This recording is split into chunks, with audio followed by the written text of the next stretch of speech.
Halo, apa kabar semuanya? Senang banget bisa menemani Anda kembali dan kita kembali di Bolkes, podcast khusus bola.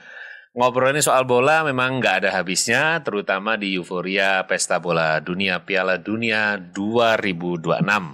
Saya Indra Mahadi bareng sama tamu-tamu spesial yang kami selalu hadirkan. Dan di Bolkes ini nanti akan kami tayangkan ya secara langsung juga. Jadi Anda bisa menantikannya di akun YouTube RRI Surabaya setiap Sabtu jam 7 malam. Nah, ini masih kelanjutan dari edisi-edisi sebelumnya yang ngobrolin soal bola karena tentu euforianya luar biasa. Perasaan tentang tim mana yang menjadi andalan termasuk juga apa ya kalau bisa dikatakan kekecewaan karena tim favoritnya nggak hadir di Piala Dunia kali ini dan memang mengupas sisi emosional ini juga menjadi hal yang menarik saudara ya karena nasionalisme, harga diri bangsa, kemudian kenapa sepak bola sangat begitu besar artinya. Sudah hadir di tengah-tengah kita ada Bung Rojil Nugroho atau Bung Rojil Bayu Aji. Apa kabar Bung Rojil? Selamat pagi, salam olahraga, semangat terus. Oke, terima kasih banyak. Ya sudah hadir. Aktivitas terakhir apa ini? Masih mengajar, studi lanjut dan main bola. Terus. Main bolanya masih ya? Masih. Sama mahasiswanya apa sesama dosen apa? Sesama ya teman-teman lama dengan mahasiswa juga begitu Iya.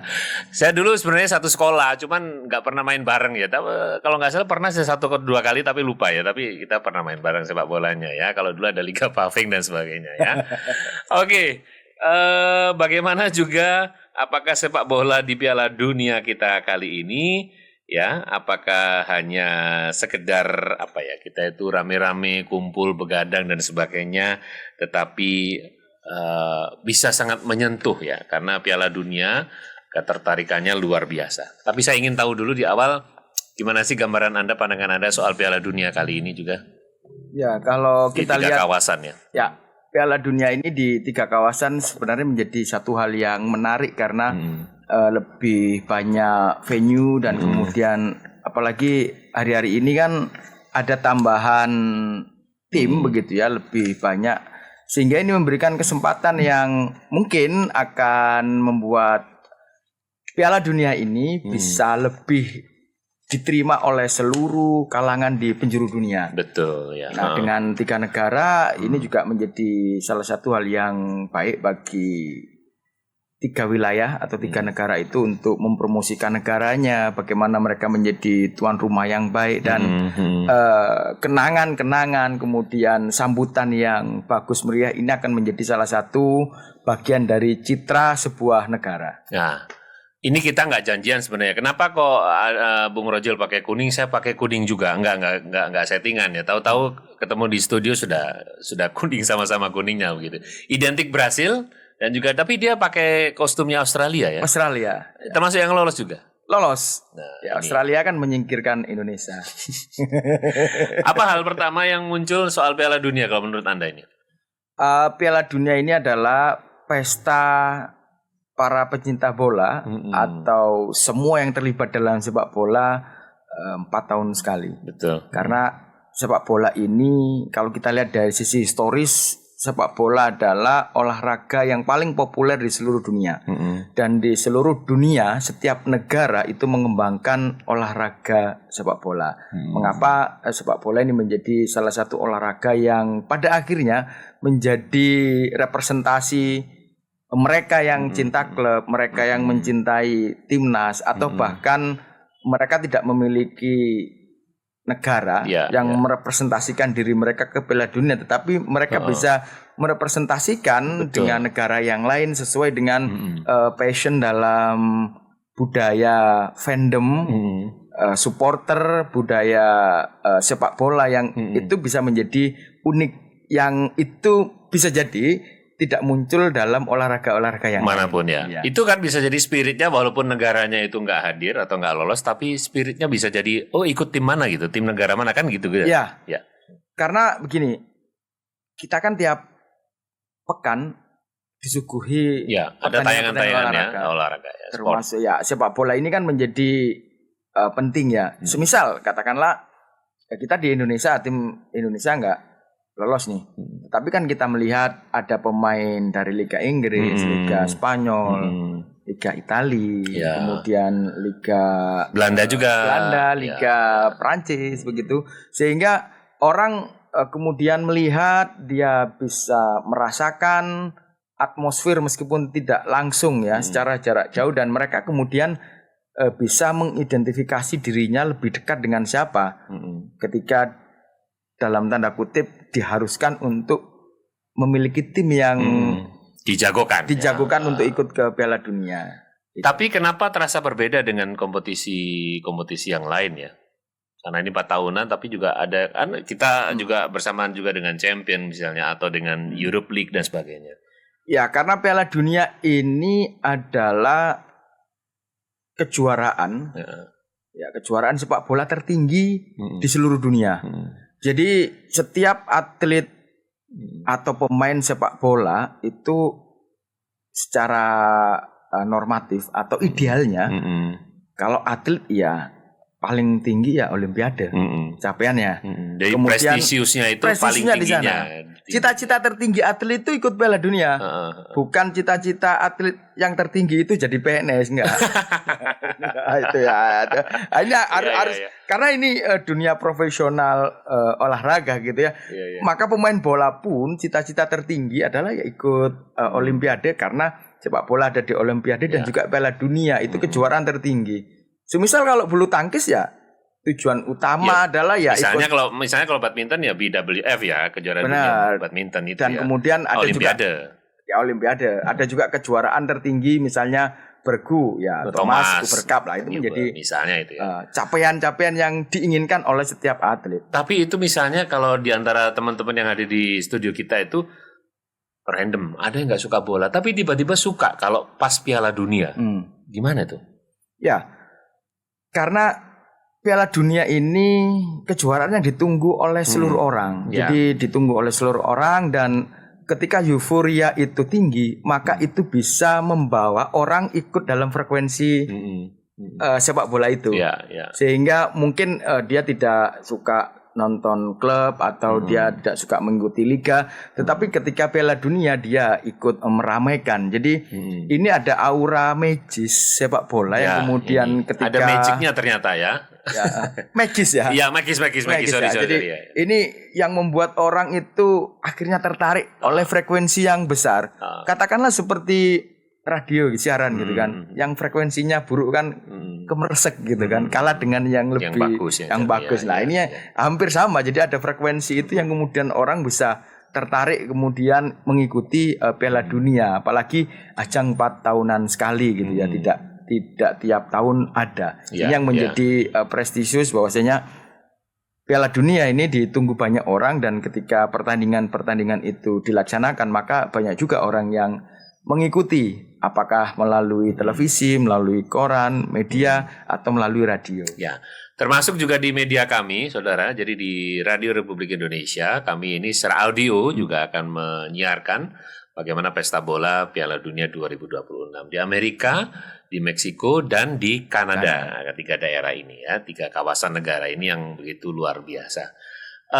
Nanti kita juga boleh ngobrol bareng sama audiens yang hadir juga. Mungkin ada hal-hal yang mau ditanyakan atau mungkin mau challenge, misalnya kenapa sih kok tadi ada yang kepo, misalnya kalau dari Bung Rojil, siapa tim favoritnya yang dijagokan nanti di Piala Dunia kali ini? Saya sebenarnya kepo sedikit lah, menjagokan Italia.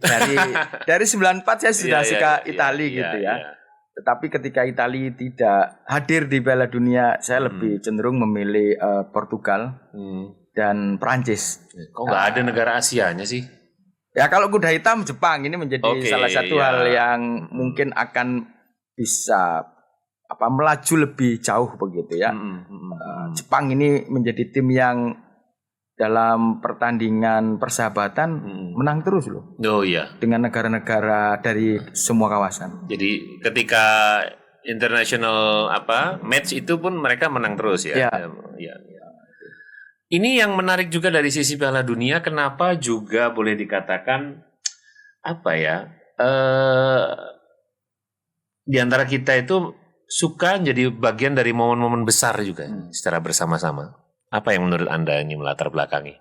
Ya, ada identifikasi personal terhadap sebuah olahraga atau tim yang mana kemudian identifikasi personal ini kan juga dialami oleh yang lainnya. Ya. Dari satu individu kemudian bisa mengelompok bersama menjadi sebuah bayangan, jadi sebuah semacam komunitas yang dibanggakan ya. Yang dibanggakan dan mereka meskipun tidak saling mengenal tetapi memiliki perasaan yang hampir sama di antara mereka untuk mendukung dan kemudian mensupport timnya dengan cara apapun untuk bisa melihat menjadi juara.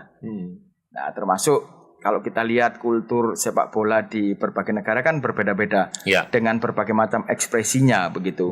Nah, termasuk di Indonesia, nobar dan lain sebagainya ini sebagai salah satu ajang yang nantinya akan menjadi sebuah budaya egalitarian yang mana terbungkus dalam sebuah budaya fandom, jadi kebersamaan, kecintaan terhadap sebuah tim yang itu bisa mereka saling bertukar pikiran dan menikmati itu semuanya. Ada hal selain nobar, ada juga kalau menurut saya teman saya Bung Andi itu kita menantikannya juga di Warkop ya Bung ya. Kita nobar ya, Warkop yang jadi salah satu pilihan juga loh, rame juga loh. Rame bener, karena nonton di rumah itu ya secara psikologis berbeda dengan nonton bareng, nonton bareng di manapun ya termasuk di warung kopi. Dan itu juga menurut saya nobar di warung kopi juga bagus ya, itu memutar roda ekonomi di bawah.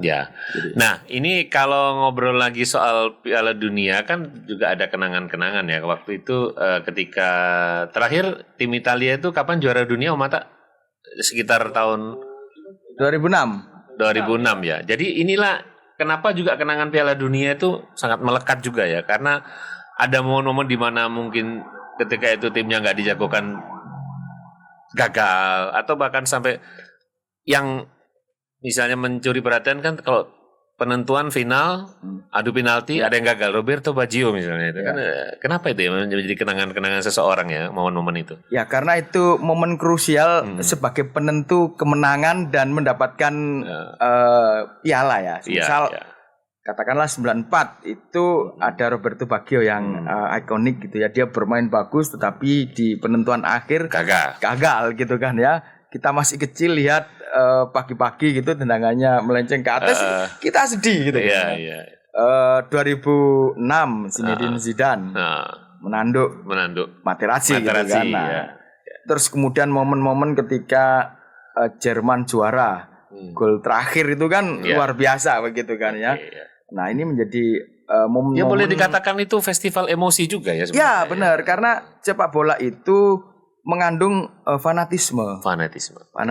Jadi fanatisme ini bisa bermacam-macam ya, bisa sempit, kemudian bisa mencintai dengan positif sehingga itu bisa menjadi bagian yang menarik dalam sepak bola. Orang fanatik begitu. Tetapi fanatik ini ada juga yang negatif, ada yang ada proporsionalnya. Terutama kita adalah fanatisme yang positif ya. Ini sudah ada yang masuk lagi, tapi nanti kita akan sambung lagi di Bolkes ya. Tapi jangan kemana-mana, di sini aja.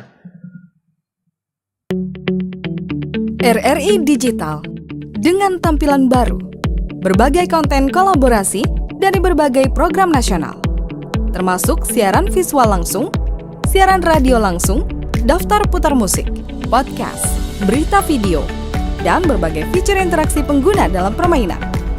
Berbagai konten menarik seperti suka, komentar, dan berbagi, serta obrolan langsung dengan penyiar dan pengguna.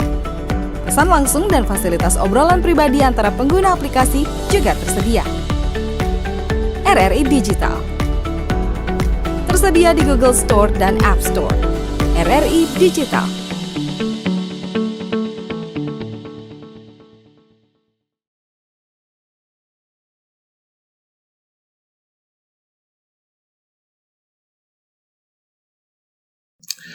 Nggak asik kalau Anda semuanya itu nggak mengikuti edisi Bolkes atau podcast bola kami di Radio Republik Indonesia. Kenapa sih nggak asik? Ya karena kalau Anda ketinggalan itu jadi nggak asik gitu loh maksudnya. Jadi banyak sekali kabar-kabar isu-isu tentang bola yang bakal dibahas bareng sama narasumber-narasumber keren kami juga tentunya ya. Piala Dunia 2026 karena di Kanada, Meksiko, Amerika, dan ini sekali lagi soal nasionalisme dan harga diri bangsa. Masih bareng sama Bung Rojil Bayu Aji. Ini sekali lagi penekanannya memang masing-masing negara, kawasan yang lolos itu bangganya luar biasa. Ya. Itu gimana itu kalau menurut Anda itu? Ya, sepak bola ini kan olahraga yang dikembangkan di seluruh dunia. Jadi negara-negara itu memprioritaskan ya, bisa jadi memprioritaskan cabang-cabang olahraga termasuk sepak bola yang bisa mengangkat harga diri bangsa. Yeah. Kalau kita lihat dari sejarah panjang munculnya sepak bola ini kan muncul karena adanya perlawanan. Yeah. Misal kalau di Indonesia yang membawa sepak bola adalah para penjajah, sehingga kemudian itu menjadi sebuah perlawanan harga diri bangsa. Semisal di Indonesia mereka tidak bisa bersaing atau bahkan dikalahkan dalam dunia politik keseharian, tetapi dia bisa melakukan perlawanan secara kultural, secara kultural melalui sepak bola. Disitulah kemudian kalau kita lihat di Indonesia ya sepak bola ini muncul karena adanya tindakan politis dan tidak bisa kita lepaskan dari situasi politik dan hingga saat ini pun seperti itu.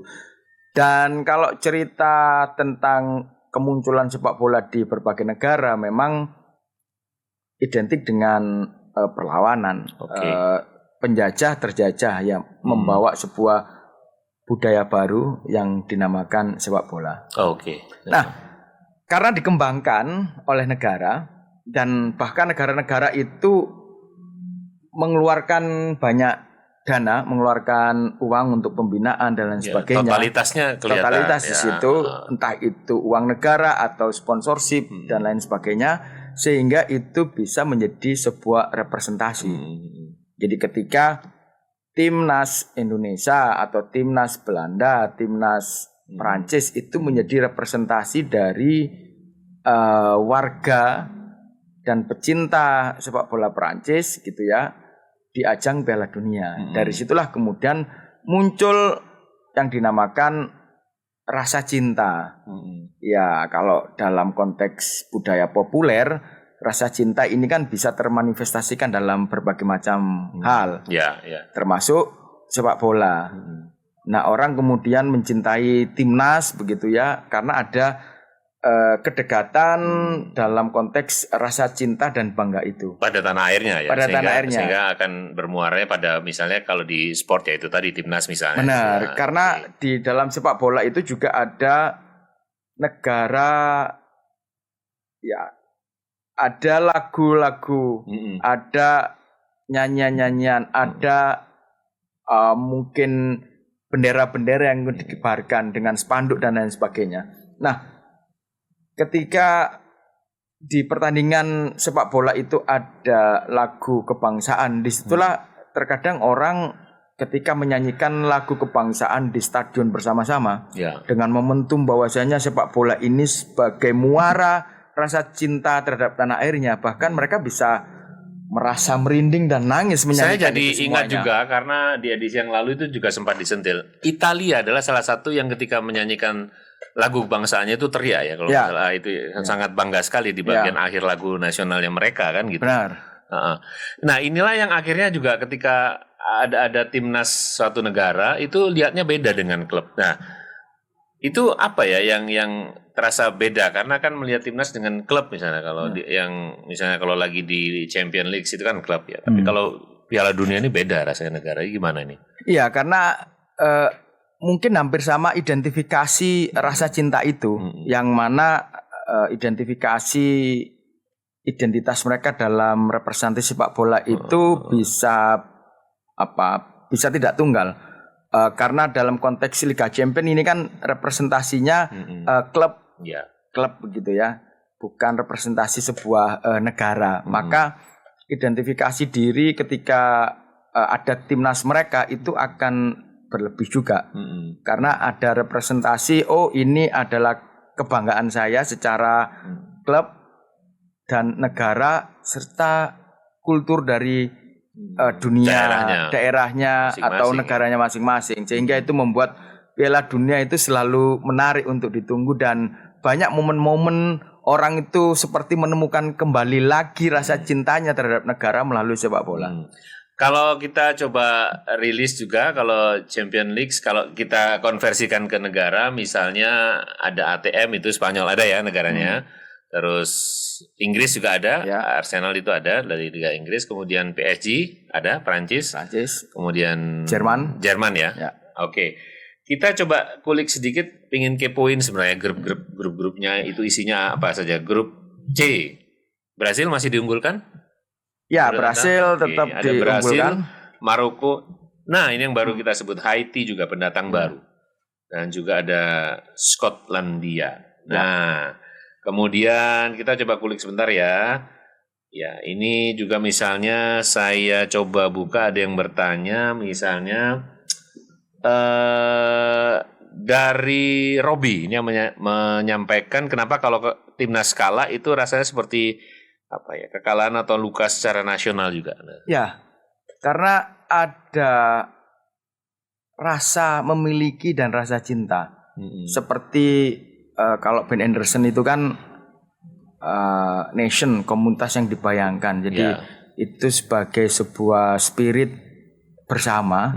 Kemudian kalau kita kutip Erne Renang ya, tentang nation yang kemudian ya ada spirit bersama untuk menjadi bersama dalam sebuah bangsa. Dan bangsa ini, bangsa Indonesia semisal begitu ya, terrepresentasikan dalam sebuah timnas Indonesia. Nah itu hampir sama menjadi pengganti sebuah negara. Jadi ketika tidak ada prestasinya ya pasti ada kekecewaan. Meskipun misalnya ketika timnas kita kalah maupun proudnya masih ada, akan selalu ada, selalu akan mendukung. Walaupun berganti pelatih, aku masih punya harapan negaraku gitu kan misalnya. Tetapi ketika tidak bermain dengan baik pasti ada kekecewaan. Oh iya. Ada luka secara nasional negara mereka. Iya benar, karena kalau kita lihat Indonesia mungkin ya bisa diakui, bisa sejajar dengan negara yang lain, negara-negara maju, salah hanya satunya karena misalnya sepak bola misalnya. Karena dalam budaya populer nasionalisme itu bisa dimanifestasikan dalam bentuk prestasi dan kebanggaan. Semisal katakanlah di balap motor. Orang kemudian menyanyikan lagu Indonesia Raya, pebalap kita. Ya baru saja ya yang kemarin itu. Kemudian Veda dulu kan, orang sampai nangis loh. Coba lihat Taufik Hidayat menyanyikan lagu Indonesia Raya berkumandang di Athena, orang nangis Pak. Mungkin itu berbeda dengan kita saat upacara bendera kan. Lapo nyanyi lagu kebangsaan itu kan. Tapi ketika ada luar biasa itu. Ada momen-momen yang kemudian itu unik ya, momen unik yang ketika kita menyanyikan lagu Indonesia Raya, kemudian dalam budaya populer itu kita merasa menemukan kembali, saya ini Indonesia, gitu ya. Saya menemukan kecintaan itu, dan itu tidak ada di mungkin sektor-sektor yang lain gitu ya. Tidak ada di sektor ekonomi, tidak ada di sektor mungkin industri dan lain sebagainya. Tapi bisa jadi orang menemukan identitas dan kebanggaan sebagai warga negara melalui budaya populer yang bernama proudnya itu akan terasa beda ya, proudnya itu, kebanggaannya juga. Nah, ketika juga misalnya tim nasional satu negara, timnas kita itu mengalahkan negara yang mungkin bisa dikatakan menang atas negara yang rankingnya lebih atas atau raksasa dunia, maka ini akan sangat emosional sekali. Emosional, benar. Jadi dulu itu di era Soekarno, Indonesia sempat mengirimkan timnasnya itu ke Eropa Timur, lawatan ke Eropa, kemudian pertandingan persahabatan dikembangkan, didanai dan dikirimkan ke Asian Games, dikirimkan ke Olimpiade. Betul. Itu salah satu cara untuk memperkenalkan Indonesia ke dunia internasional. Jadi apalagi Indonesia adalah negara yang baru merdeka. Jadi untuk pengakuan kedaulatan, soft diplomasinya yang memperkenalkan timnasnya. Bukan hanya kemajuan teknologinya, tetapi timnas pun gitu. Waktu kita kecil kita nggak pernah tahu, ya mohon maaf kita nggak pernah tahu. Oh ini ada Ghana, oh ini Pantai Gading. Tetapi melalui Asamoah, kemudian melalui pemain-pemain top itu ya. Pemain-pemain top itu, Drogba. Kita pada akhirnya tahu negara itu. Ya. Siapa yang tahu Curacao? Ya, kurang kok nggak ada. Ya, kan? Nggak ada. Siapa yang tahu nanti yang pendatang baru itu? termasuk Kepulauan Verde ya. Iya, dan jangan marah kalau kemudian orang lain di belahan dunia sana itu oh, siapa Indonesia? Nah, kan gitu kan. Siapa Indonesia? Ketika ada pemain bola atau prestasi sepak bolanya, mereka tahu. Oh, ternyata ada Indonesia. Gitu kan. We never hear about Indonesia. Nggak pernah dengar soal Indonesia misalnya. Misalnya kan? Benar. Ya kita kan merasa besar ya. Tetapi bisa jadi orang lain nggak ngerti Indonesia juga gitu. Sama seperti kita nggak ngerti negara-negara tertentu, tetapi dengan prestasi bolanya kita akhirnya tahu negara itu. Ya. Termasuk juga kalau misalnya di cabur lain, misalnya ketika juga badminton kita merajai dunia, maka terbukalah mata dunia ya. Wah ini ada nama Susi Susanti ketika itu, atau Lim Swee King gitu ya, Lim Swee King yang juga jago-jago badminton. Nah maka akhirnya juga terbuka juga ya. Nah tapi memang ini bahasa yang sepak bola ini menjadi bahasa yang paling sederhana untuk menunjukkan eksistensi sebuah bangsa begitu. Ya, karena sepak bola ini kan universal ya, sehingga itu menjadi sebuah arena untuk melakukan perkenalan atau soft diplomasi ke manapun. Dan ketika kejuaraan sepak bola ini kan banyak, jadi ada Piala Dunia di dunia internasional, kemudian sepak bola juga masuk mulai ya generasi awal di Olimpiade, kemudian ada kejuaraan setiap benua, kemudian sepak bola ini juga menjadi olahraga yang paling digemari. Dan disitulah kenapa sepak bola itu pada akhirnya menjadi prestis dan bisa menjadi kebanggaan yang memunculkan rasa cinta yang bernama nasionalisme atau melalui sepak bola. Seringkali juga kalau orang menyampaikan atau orang bilang itu bahwa ketika ada sport, ada dunia olahraga, maka akan bisa menyatukan semuanya. Ya. Pernah mendengar soal itu, dan tetapi juga kondisinya berbeda sekarang. Ada konflik-konflik antar negara yang memang ketika kita bahas ini, misalnya sedang terjadi konflik antara Iran dan Amerika dan sebagainya. Anda melihatnya bagaimana ini?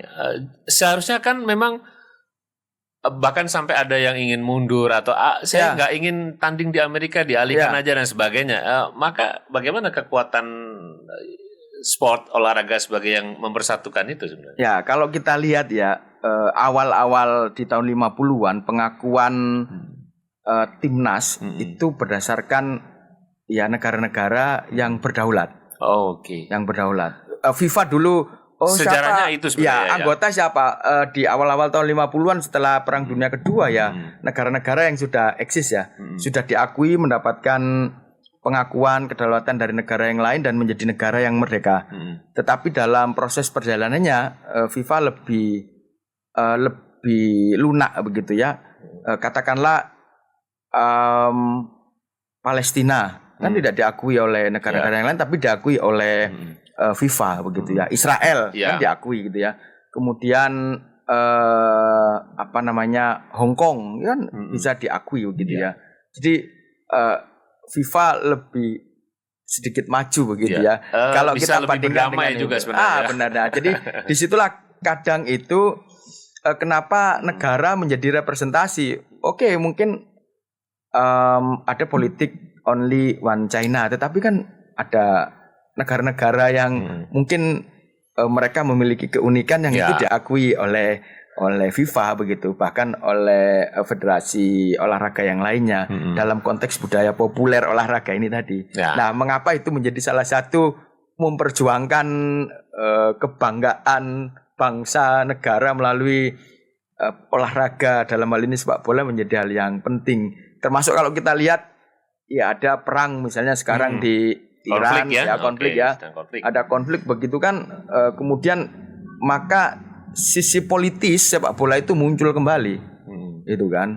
Bahkan ada kabar bahwasanya Amerika ingin putusan Trump itu kan ingin bahwasanya pengganti Iran itu Italia, tapi ditolak oleh oleh Italia begitu kan. Nah ini kan menarik di situ kan, yang terasa nggak adil gitu kalau langsung diganti begitu. Yang namanya perjuangan juga butuh pengorbanan dan ada air mata di tengah-tengahnya ketika berjuang karena semangat dan fanatismenya luar biasa. Nanti bakal kita bahas lagi di sini nih.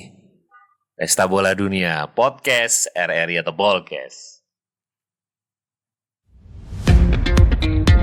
Selamat datang di era digital baru.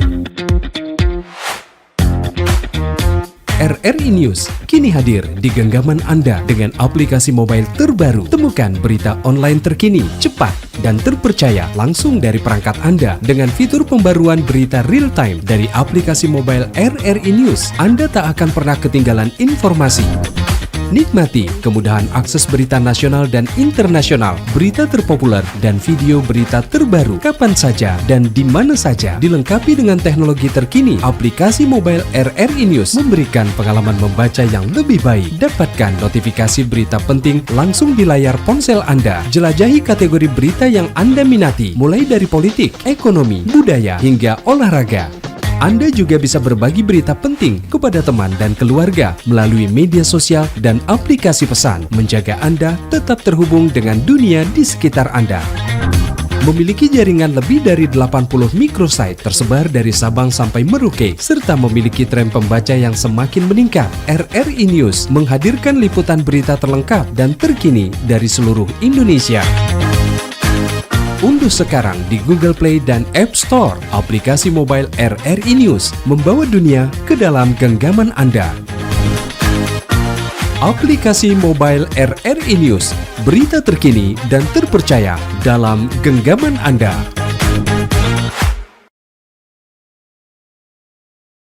Anda semuanya seru-seruan Piala Dunia di mana sih? Nggak asik kalau nggak gabung bareng sama Bolkes, podcast bola dari RRI yang bakal terus menemani Anda semuanya.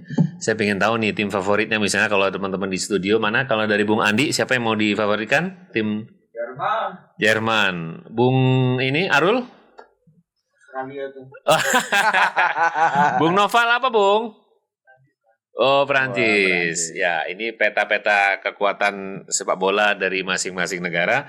Bung Rojil, kita akan sebutkan ya Bung Rojil, misalnya kalau di grup A ini ada tuan rumah Meksiko, Afrika Selatan, ada Ceko, ada Korea Selatan. Jadi kuda hitam, tapi Anda lebih memilih Jepang ya daripada Korea Selatan. Ini timnya adik-adiknya Sintayong loh.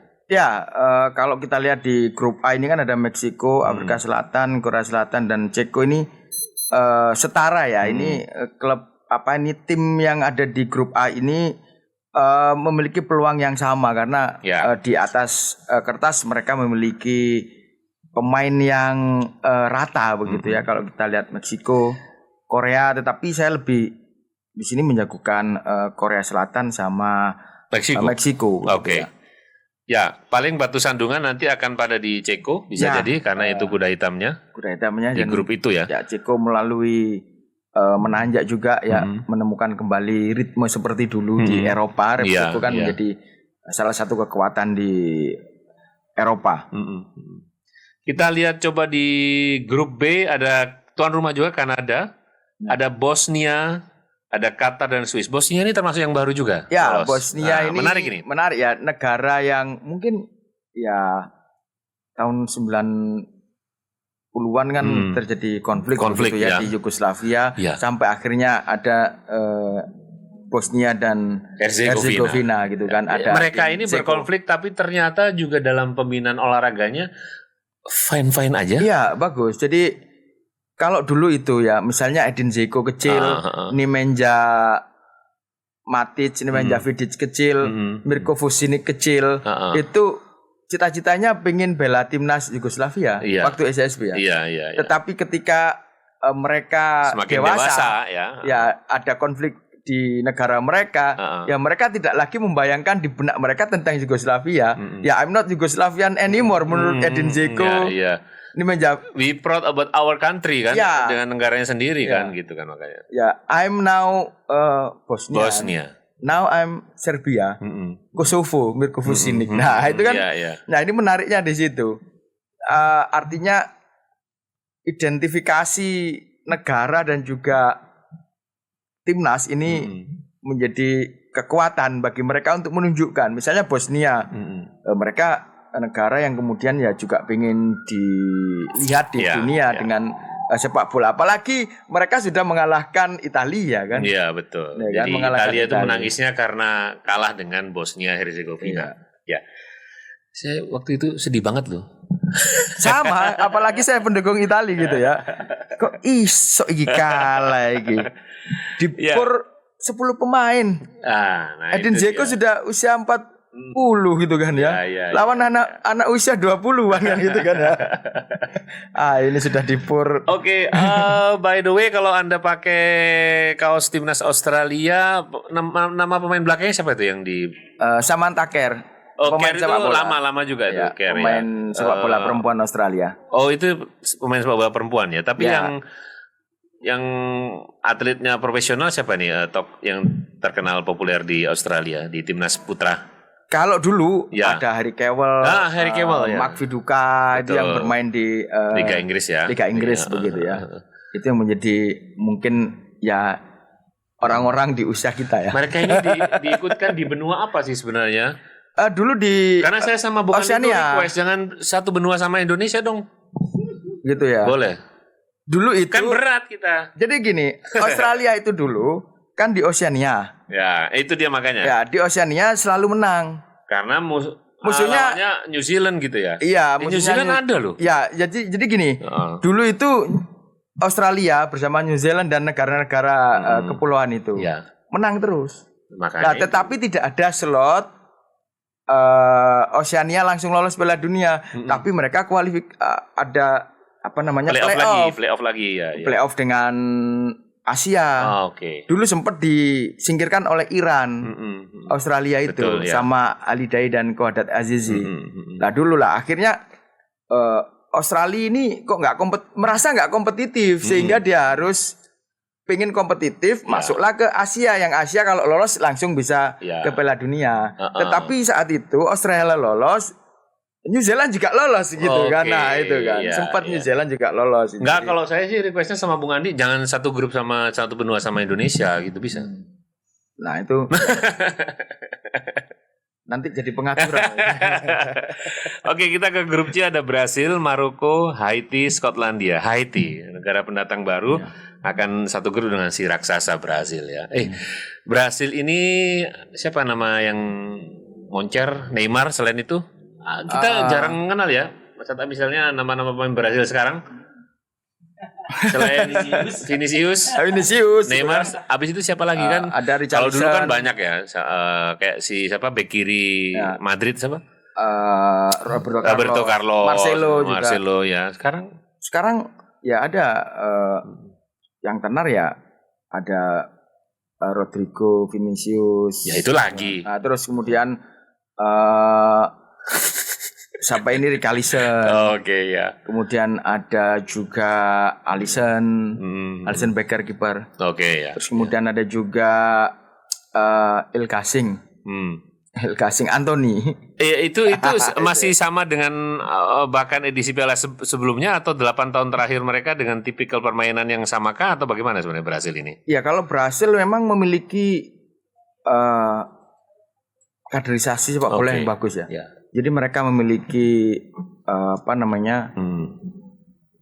pemain-pemain yang hebat di posisi masing-masing tiap generasi begitu. Ya tinggal bagaimana itu diracik dengan bagus. Sekarang kan misalnya Ancelotti begitu ya. Yang melatih Brasil bagaimana dia bisa mengomandani dan kemudian meracik strategi yang pas untuk timnas Brasil begitu ya. Karena memang Brasil beberapa tahun ini memang tidak se-superior Argentina begitu ya. Betul ya. Itu. Tetapi Brasil tetaplah menjadi tim tim tradisional yang kemudian melaju jauh begitu di Piala Ada Dunia. lagi Haiti. Mereka ini dari penyisian yang di kawasan Amerika Selatan juga, di kawasan Kalau Haiti ini kan ya bersama dengan Amerika. negaranya sebenarnya kalau dengan boleh dikatakan negara-negara Meksiko, untuk gitu. berwisata loh ya Haiti ini ya. Bukan ya, negara-negara yang negara kepulauan. gitu negara kan. kepulauan maksudnya itu ya. Dan juga jarang mendengar soal prestasi olahraganya. Ya. Tetapi Ini bisa jadi diuntungkan karena Amerika dan Meksiko menjadi tuan rumah. Sehingga jatah mereka dari kualifikasi ya itu Berkurang ya, bisa bisa masuk masuk, oke. begitu ya. Karena mereka kan selama ini ya Amerika, Meksiko itu yang sering lolos di benua mereka untuk perebutan kualifikasi ke Piala Dunia. Kita beranjak ke grup D, ada Amerika, Paraguay, Australia, ada Turki. Ya. Amerika cukup akan berbicara walaupun dia sebagai tuan rumah, kekuatannya setelah beberapa pemain tenar dunia itu masuk ke Liga Amerika, maka punya efek khusus tidak sebenarnya? Kalau di Amerika itu secara peningkatan kualitas sepak bolanya sih ya biasa-biasa aja sebenarnya. Oke. Hanya bagaimana mereka bisa menjadikan sepak bola menjadi industri di Amerika itu yang luar biasa. Menjadi salah satu yang digemari. Ya. Selain basket, kemudian baseball. Baseball yang karena sudah Amerika luar biasa itu tenar ya. suka olahraga yang skornya banyak. Dulu sepak bola itu setelah draw penalti dan biar ada skor yang lebih banyak. Karena kecenderungan suka dengan skor yang banyak ya. Begitu. Oke, ya. Skor yang banyak. Kalau sepak bola kan bisa 0-0 gitu kan. Nah, dulu di Amerika sempat kalau draw itu langsung adu penalti. Nah, karena ada skor yang banyak. Tapi diakui juga bahwa kecenderungan pemain-pemain top yang pasca pensiun di klubnya masuk ke Liga Amerika itu ngefek juga ya sebenarnya ya. Ya, ngefek untuk industri mereka dan pengembangan sepak bola itu menjadi olahraga yang mungkin bisa bersaing dengan baseball maupun dengan basket. Oke. Grup E ada yang ngalahkan Indonesia, Curacao, ada Pantai Gading, ada Ekuador, dan The Panzer Jerman. Jerman ini termasuk yang liganya seringkali kita tonton bersama di Indonesia. Stabil juga secara kompetisinya mereka. Dan pemain mereka silih berganti muncul ya. Dan filosofi Jerman kan seperti Panzer gitu ya. Permainannya rapi, berbaris. Mereka masih tapi pakai menggilas itu. skema apa sebenarnya? Pola-pola penyerangannya 4-4-2, 3-5-2 atau? Tergantung ya. Jadi kalau kita lihat kadang mereka menggunakan 4-2-3-1, kadang juga 4-3-3. Kalau dulu kan cenderung sempat 4-4-2, 3-5-2 lah. Ini tergantung dari komposisi pemain, skill mereka dan pilihan pelatih. Dan saya rasa lebih banyak ya 4-3-3 sama 4-2-3-1 itu yang seringkali di Eropa yang sekarang menjadi salah satu formasi yang banyak dipakai. Ya, Munchen sekarang ini kebetulan juga ada di semifinal, di putaran semifinal juga. Tapi Bung Andi, siapa yang striker Jerman ya kalau Anda kenal? Kalau dulu Klinsmann ya, kalau sekarang bisa jadi Anda nggak tahu loh. Strikernya ya. Oke. Kemudian juga di grup F ada kuda hitam Jepang, ya. Ada tim Belanda yang asli. Kalau timnas kita kan KW2. Kemudian juga ada Swedia, ada Tunisia. Ya. Gimana nih melihat grup F ini? Ya, Jepang luar biasa ya. Bahkan bisa jadi Swedia ini menjadi kuda hitam juga. Oke. Swedia ini kan kalau di Eropa itu kan dia sebenarnya nggak lolos kan, tapi koefisien Saya kalau melihat Swedia Nation League itu, sehingga dia kemudian dikasih kesempatan ikut kualifikasi dan lolos. Oke. Jadi kan hampir-hampir sama juga ketika ada nama Denmark, Swedia itu kan sering-sering kali juga identik dengan itu ya, maksudnya berdekatan juga ya, punya kekuatan khususnya juga. Kemudian ada yang menarik ini ya, kalau yang lagi berseteru punya konflik, Iran itu sama Belgia, Mesir dan Australia di grup G. Ada grup H, Spanyol, Kepulauan Verde, Arab Saudi, Uruguay. Ya, ini ketemu raksasa lagi nih Spanyol ini. Kepulauan Verde ketemu dengan Spanyol. Gimana ini Anda melihatnya? Ya, kalau Cape Verde mungkin 11-12 dengan Arab Saudi lah. Oke. Jadi tim-tim Afrika ini memang tidak bisa ditebak. Ya, secara Karena fisiknya mereka pun juga patut diwaspadai ya kekuatan dan fisik. benar. Cape Verde atau negara-negara di Afrika itu ya banyak yang ke Liga Prancis karena mereka berdekatan dengan dulu sejarah kolonialisme ya. Dan tidak bisa diprediksi seperti kekuatan-kekuatan lama. Kalau misalnya di Eropa ya kekuatan lama tradisional, di Asia ya itu aja. Tapi kalau yang paling dinamis itu di Afrika. Ya, karena kita juga jarang mengetahui soal kompetisi mereka tiba-tiba muncul ya. Atau diwaspadai tidak ada publikasi dan banyak pemain-pemain dari Afrika itu berkompetisi di Eropa, baik di liga topnya atau di liga-liga besar, tetapi juga dari Liga 2, Liga 3-nya banyak pemain-pemain ya di sana. Ya, identik juga dengan ketika Piala Dunia bergulir ini adalah tokoh-tokoh yang dan banyak sekali diobrolin ya Bung Rojil bahwa ini adalah terakhir kalinya Messi, terakhir kalinya Ronaldo. Portugal ada di grup K bareng sama Uzbekistan misalnya dengan Kolombia dan Kongo ya. Kongo sejauh mana ini? 2 kali loh. Oke. Tapi saya ingin melihat bagaimana Ronaldo ini akan bisa lebih membangkitkan dan punya kenangan. This is the last time sehingga memang dia akan punya kenangan yang manis. Benar. Jadi Ronaldo pun sampai sekarang kan masih tetap menjaga kondisi, dia bermain reguler dan kemudian dia juga turut meloloskan meskipun orang bilang Ronaldo sudah usai, tetapi ya belum benar-benar usai karena dia masih memiliki kekuatan kebersamaan tim, dia bermain tidak lagi seperti waktu muda tapi dia bekerja sama dan dia juga bisa bermain di babak kedua kalau kemudian tidak menjadi pilihan utama karena banyak pemain-pemain muda yang di Liga Eropa ya moncer-moncer semua gitu kan.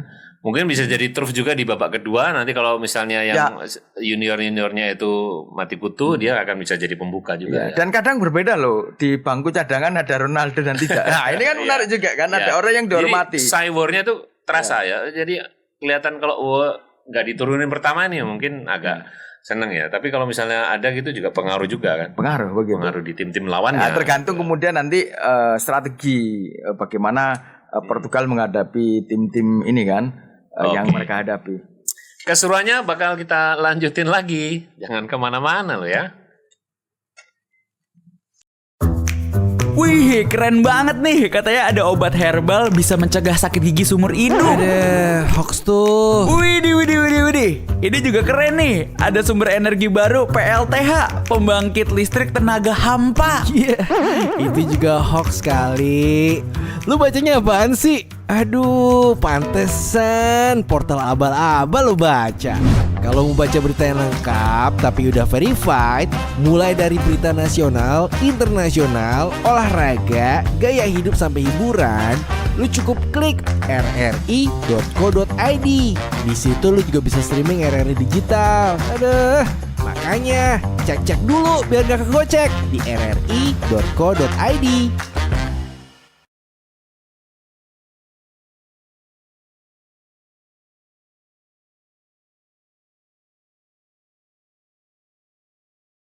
Bolkes RRI yang masih terus menemani Anda di segmen terakhir kita, nggak kalah serunya juga ya. Tadi ada beberapa pertanyaan juga yang masuk juga, tapi sebelum saya ke pertanyaan yang melalui website dan juga kanal khusus, ini Bung Andi katanya mau ingin bertanya apa tadi? Brasil. Ya, tim Brasil. Tim nanti ya. Nanti apa bertahan apa? Jadi tim Brasil tapi pelatihnya warga negara lain atau bukan dari asli Brasil ya. Mempengaruhi dari tim pola permainan mereka tidak? Ya kalau kita lihat kan Brasil ini memiliki samba ya. Jadi sepak bola indah ya. Jadi sebelum ada tiki taka itu ya samba menjadi sepak bola spirit atau gaya yang itu khas begitu indah begitu. Pele waktu itu benar gitu kan samba. Jadi tetapi banyak kemampuan samba itu dilarang oleh FIFA. Orang tidak boleh. Kenapa? Rainbow flick, Oh, Neymar dilarang karena dianggap melecehkan. Kemudian juggling bola menggiring itu juga katanya ya nggak bagus lagi. Nah ini saya juga nggak tahu ya kenapa aturan-aturan baru ini tidak menguntungkan Brasil loh gitu ya. Sehingga Brasil itu hilang sampahnya. Bahkan begini, ada guyonan gitu ya. Siapa namanya Anthony itu kan. Saya adalah penjaga terakhir Joko Bonito. Samba kita Joko mengenal dengan Bonito. Joko Ya. Bonito ya. Joko Bonito kan. Ada pencuri, saya Joko Bonito. Ada apa, saya Joko Bonito. Karena gaya Anthony memuter-muter, banyak gaya yang itu sangat khas Joko Bonito sepak bola indah itu hilang di Brasil. Nah, Tidak ada orang yang kemudian memiliki gaya seperti Ronaldinho, kemudian Rivaldo atau Romario dan itu Romario ya. mulai hilang. Jadi mereka kemudian banyak di Eropa karena peraturan-peraturan itu tidak menguntungkan sehingga Brasil sekarang ya mainnya taktis juga seperti sepak bola modern di Eropa. Sehingga ketika dilatih Ancelotti ini menurut saya tidak akan berubah signifikan ya, tinggal bagaimana pemain-pemain ini ditangani. Karena Ancelotti pun menangani Rodrigo, menangani Vinicius di klub ya. di klub itu Ya, kan. ya. Ada Casemiro dan lain sebagainya. Jadi Ancelotti ini akrab juga dengan pemain-pemain Brasil. Jadi mengapa Ancelotti ini menjadi pelatih tim Brasil ini kan karena Brasil selama ini kan tidak memiliki prestasi yang moncer juga. Jadi sering ganti-ganti pelatih. Mungkin ya Ancelotti menjadi solusi terbaik bagi mereka. Apakah nanti Joko Bonito menjadi Catenaccio? Lah itu tergantung strategi saja. Oke. Kan Bisa jadi sah-sah saja gitu. Ya, perubahan-perubahannya nanti akan kita lihat ya secara langsung bagaimana ketika pertandingan juga berlangsung ya. Kalau tadi sempat kita bahas juga ada soal kuda hitam ya. Apa indikator dari sebuah tim bisa jadi kuda hitam sebenarnya? Indikatornya apa sih? Karena mungkin misalnya bosnya Herzegovina tiba-tiba mengalahkan Italia karena viral juga. Ya, bisa Atau jadi karena- itu. Karena dia bukan tim-tim tradisional yang bisa melaju jauh begitu di kejuaraan-kejuaraan, dan mereka memiliki pemain-pemain yang sedang naik-naiknya, sedang masa emasnya, dan mereka yang kemarin tidak dilihat sebagai kekuatan tradisional, tetapi dalam pertandingan persahabatan dia memiliki kemampuan yang luar biasa. Kalau kita lihat Jepang misalnya, kenapa? Ya karena banyak pemain-pemain Jepang yang sekarang itu bermain di Eropa dan tidak bisa diremehkan. Iya, dalam arti sistem permainan atau pola-pola yang dikembangkan itu adalah sangat berpengaruh. Misalnya sering pemain-pemainnya bisa bermain di kasta liga-liga dunia itu akan punya efek tertentu ya. Tertentu. Jadi Jepang menjadi kuda hitam karena kalau kita lihat ada pemain-pemain yang menjadi andalan dan tumpuan di klub mereka masing-masing. Iya. Gitu kan ya. Jadi bahkan Jepang ini mainnya taktis dan mengalahkan tim-tim besar loh mulai beberapa tahun Termasuk yang lalu. yang Inggris ya? Ya, Iya. Inggris, apalagi Mengalahkan Jerman Inggris pernah juga. dikalahkan. Ya, Spanyol pernah dikalahkan. Gitu kan? Itu akan menambah rasa percaya diri mereka Iya, sebenarnya, benar. dan luar biasa ya. Brasil pun ya luar biasa loh. Jepang ini melawan tim-tim besar itu dia bisa menang. Tim-tim tradisional dia bisa menang. Jadi catatan kami misalnya Jepang. Ada lagi tim yang bisa nanti mengejutkan misalnya selain Jepang menurut Anda? Kalau kita lihat Swedia. Oh, Swedia. Swedia ini spiritnya tinggi juga. Karena dia sebenarnya nggak lolos, tetapi kualifikasi mengalahkan Polandia, yaitu kemudian lolos. Artinya Swedia juga memiliki potensi di situ. Termasuk juga Walaupun juga satu negara atau satu kawasan ini tidak punya pemain bagus ya, tapi dengan spiritnya itu yang akan sebenarnya bisa mendukung mereka untuk sukses. Jadi ya kolektivitas. Ya. Dulu kan kuda hitamnya misalnya Islandia. Orang kan nggak pernah. Iya, nggak pernah tahu ya. Iya, dia bisa mengalahkan Inggris dan lain sebagainya. Karena permainan kolektivitas. Lah Jepang ini kolektivitasnya bagus dan cenderung grafiknya naik.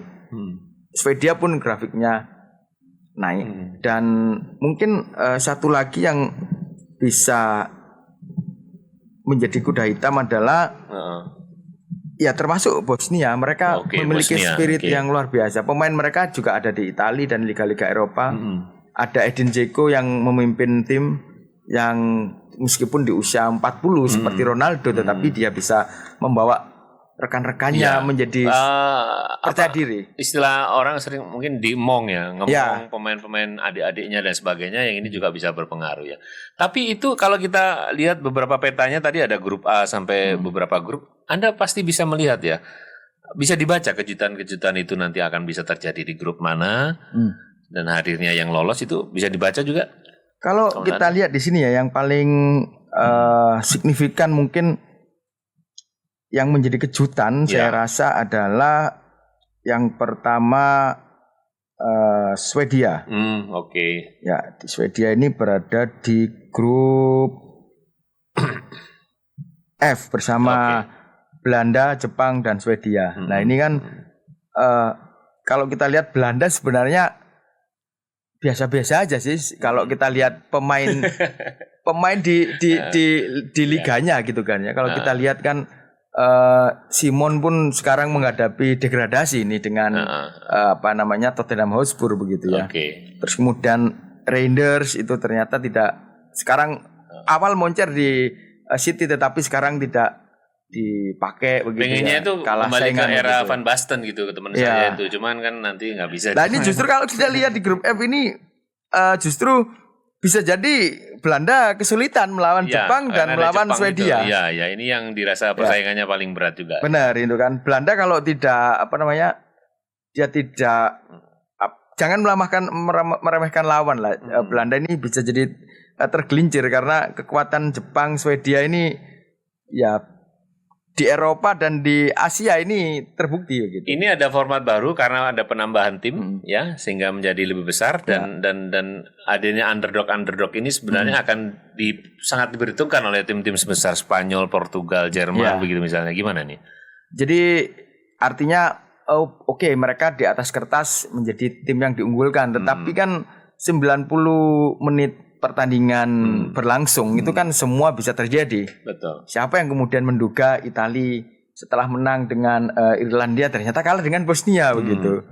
Nah, kemudian siapa yang menduga ternyata Swedia sebenarnya nggak lolos, dia kalah terus di kualifikasi tetapi dapat koefisien dari Nation League, dia justru malah yang lolos begitu kan. Ini seakan-akan merasa wah ini nggak adil, tapi itulah sistem yang sudah disepakati bersama untuk kualifikasi itu. Dan bahkan negara-negara kecil pun itu mereka bersemangat untuk menghadapi tim-tim besar. Karena mereka sebenarnya ingin menunjukkan eksistensinya dia gitu kan. Ya, eksistensi negaranya juga untuk bisa lebih berbicara banyak begitu ya. Nah, terakhir juga kalau prediksi Anda final ideal atau final realistisnya, final ideal dulu deh. Kan boleh kita berandai-andai misalnya. Ya, saya sih menjagokan Portugal ya, karena ini jelas Ronaldo gitu ya. Akan berhadapan dengan bukan Brasil. Kelihatannya akan ketemu dengan tim Eropa juga. Portugal akan bertemu dengan Spanyol. Portugal Spanyol. Final realistisnya. Realistis ya. Ya. Kalau itu harapan saya sih gitu kan. Ya. Karena mereka lagi di top-topnya ya. Kalau misalnya Eropa dengan Eropa, kalau misalnya Eropa dengan Amerika begitu, Amerika Latin gitu ya. Lebih menarik kalau kemudian Portugal ketemu dengan Argentina gitu ya. Ini pertarungan terakhir Ronaldo dengan Messi. Kan ini kita berandai-andai dan berharap begitu ya. Jadi secara marketing akan sangat menjual sekali ya. Sangat menjual sekali ya gitu ya. Ini ada yang masuk juga melalui akses online juga. Ada Bang Fandi yang menyampaikan ini proses yang menarik juga adalah pertaruhan para pecinta-pecinta bola juga. Jadi ramai juga akan prediksi-prediksi skor, taruhan dan sebagainya. Ini yang mewarnai juga dari sebuah pesta sport, termasuk pesta Piala Dunia. Anda melihatnya bagaimana ini? Ya kalau kita lihat dari berbagai macam ekspresinya ya sah-sah saja begitu ya. Orang kemudian memanfaatkan sepak bola ini untuk apa gitu ya. Kalau para pengamat ya menikmati ini dengan dia membuat prediksi bagi kelompok UMKM ekonomi ya. Ini bisa dikapitalisasi begitu ya dengan nobar dan lain sebagainya bagi mereka yang suka ya gitu ya suka bertaruh begitu ya mungkin mereka akan bertaruh tetapi ya janganlah menurut saya gitu ya. Himbauan juga ini karena kan, mengasah itu kan rasa instingnya juga sebenarnya. benar ya, itu ya. Tetapi Insting prediksi mana yang akan menjadi juara maksudnya. ya, tetapi bukan kita lain. juga tidak bisa melarang mereka yang legal gitu kan, seperti di Eropa yang memiliki tradisi berbeda dengan di negara kita misalnya begitu ya. Dua kata tentang Piala Dunia tahun ini. Piala Dunia representasi bangsa. Oke. Terima kasih banyak ya, karena ini sudah memberikan insight, banyak sekali inspirasi. Terima kasih yang sudah bertanya juga teman-teman di studio. Pastikan Pesta Bola Dunia cuman di RRI, di Bolkes RRI.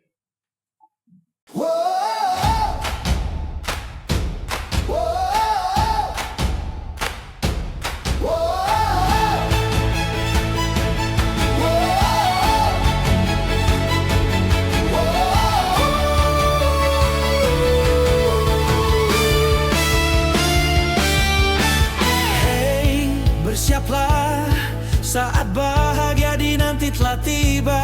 Seluruh penjuru dunia bersorak suara. Hey, bersiaplah, siapkan pasang telinga, dengarkan komentator idola, imajinasimu menyala.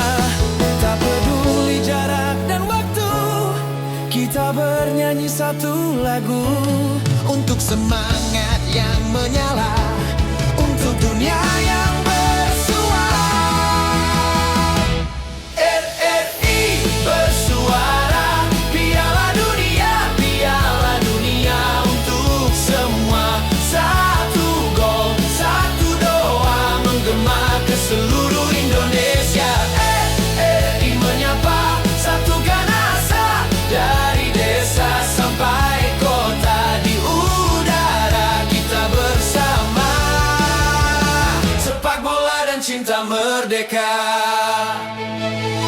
merah putih di dada kita, walau berbeda tetap bersama. Sepak bola bahasa dunia, RRI suara Indonesia.